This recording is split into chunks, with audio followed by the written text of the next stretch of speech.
ఎండాకాలం సెలవుల్లో పిల్లలు అస్తమానం తినడానికి ఏదైనా అడుగుతుంటే సింపుల్‌గా చపాతీతో, నూనె తక్కువతో ఇంట్లోనే హెల్తీగా ఇలా పిజ్జాలాగా చేసి పెట్టండి. చాలా రుచిగా ఉంటుంది. ముందుగా చపాతీలు ఫ్రై చేసుకొని ఒక 70% వరకు రెండు వైపులా ఫ్రై చేసుకొని పక్కన పెట్టుకొని, స్టవ్ ఆన్ చేసి పాన్ పెట్టి అందులో 2 స్పూన్ల నూనె వేసుకొని, కూరగాయ ముక్కలు పిల్లలు తినడానికి ఇష్టపడనివి అన్నీ కూడా యాడ్ చేసుకోవచ్చు. ఉల్లిపాయలు, క్యారెట్, క్యాప్సికమ్ ఇంకొంచెం హెల్తీగా అంటే బీట్రూట్ కూడా యాడ్ చేసుకోవచ్చు.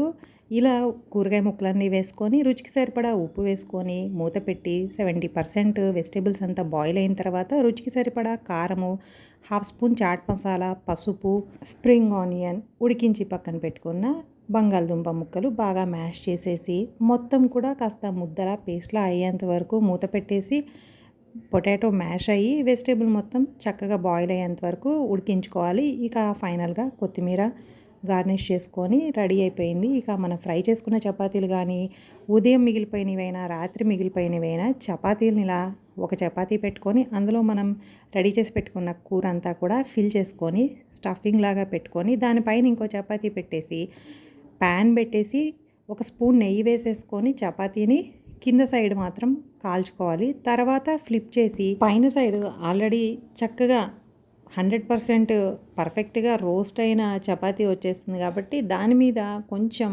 టొమాటో కెచప్ కూడా అప్లై చేసి, ఇంకా గ్రేటెడ్ చీజ్ గానీ, mozzarella cheese, direct cheese slice అయినా వేసుకొని, కొరియాండర్ కూడా పైన కొంచెం స్ప్రింకిల్ చేసుకొని, మూత పెట్టేసి ఒక 2 నిమిషాలు మీడియం ఫ్లేమ్‌లో ఫ్రై చేశారంటే పైన చీజ్ కూడా మెల్ట్ అయిపోతుంది. పిల్లలకి చూడ్డానికి కూడా అట్రాక్టింగ్‌గా కనిపిస్తుంది. తినడానికి రుచిగా చపాతీ మొత్తం కూడా క్రంచీగా పిజ్జా తిన్న ఫీలింగ్ తోటి తినేస్తారు. మీకు ఈ వీడియో నచ్చితే తప్పకుండా లైక్ చేయండి, షేర్ చేయండి, ఛానల్‌ని సబ్స్క్రైబ్ చేయండి. థాంక్స్.